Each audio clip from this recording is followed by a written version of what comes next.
about marriage, you kind of made a point that if you stay, which is of course a really good point, you have more probabilities to get to a solution, right? Yeah.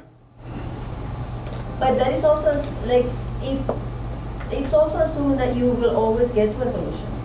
Yes, true. Yes, and yes. No, but a solution that will keep the marriage. True. Well, there used to be, before the divorce laws were really liberalized, you could sue for irreconcilable differences. And sometimes people do find themselves in that situation. It's like one person wants children and the other person doesn't. It's like, that's a tough one. It's a tough one to negotiate. So I'm certainly not saying that just because you lock yourself into like two cats in a barrel, that will make you solve your problems, because problems are hard to solve and sometimes you can't solve them. I was just pointing out what the cost of leaving the back door open is, and it's a big cost. And one of the things I see too is that people's identities fragment increasingly across time. One of the things that you have as you age is something like the continuity of your life. You have someone that you're with, you've tied your story together with theirs, you have children, maybe they have children. It's like there's this continual payoff, so to speak, in quality that you obtain from staying within that frame.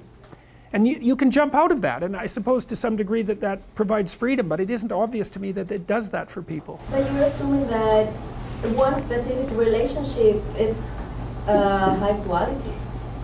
It may not be.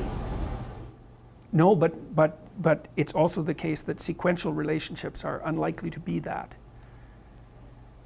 So, look, I'm definitely not making a utopian case for marriage. So I would like to hear the case for divorce from you, because it'd be really interesting, right? It's a strong point, but at the same time, I think there are relationships that are really low quality. Yeah. And if that's the case, then insisting on them cannot be good. Yeah, well, that's definitely the alternative argument, and of course there are strong things to be said on both sides, but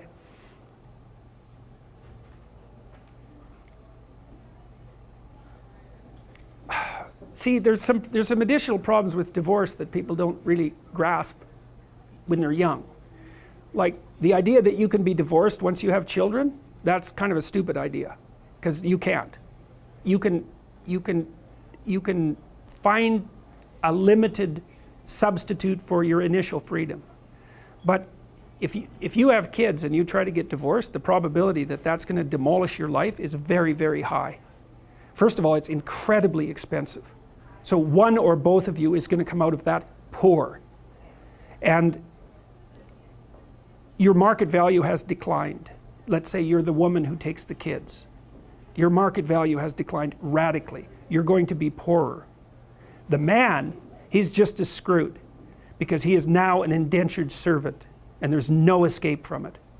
So it's not so bad if you can negotiate a peaceful separation, and some people can, but lots of times if you have a terrible relationship, it's not like negotiating a peaceful separation is all that easy.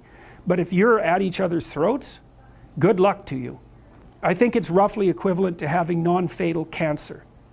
It is not pleasant. It's a 10-year process, 15-year process. It'll cost you $250,000, and it'll tear a big chunk out of your life.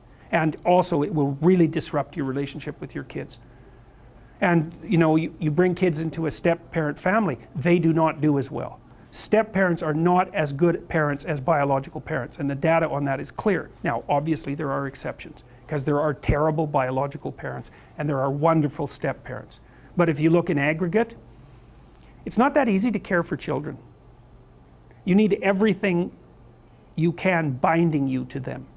And if they're someone else's children, mostly they get in the way of the person that you love, right? Well, let's say you have a child, I'll be right out. Let's say you have a child and I want to go out with you. Every second you spend with that child is the second you don't spend with me. And there's going to be a price for that. I'm not going to be happy about that. And if I have a child, you're going to feel exactly the same way. You might say, well, no, I love children. It's like, yeah, sure. Sure you do. I doubt it. You might love your child. And you know, it's pretty specific the way that people love children. So, and the rate of abuse for kids in step-parent families is way higher than it is in biological families. There's not even any comparison. So, anyways,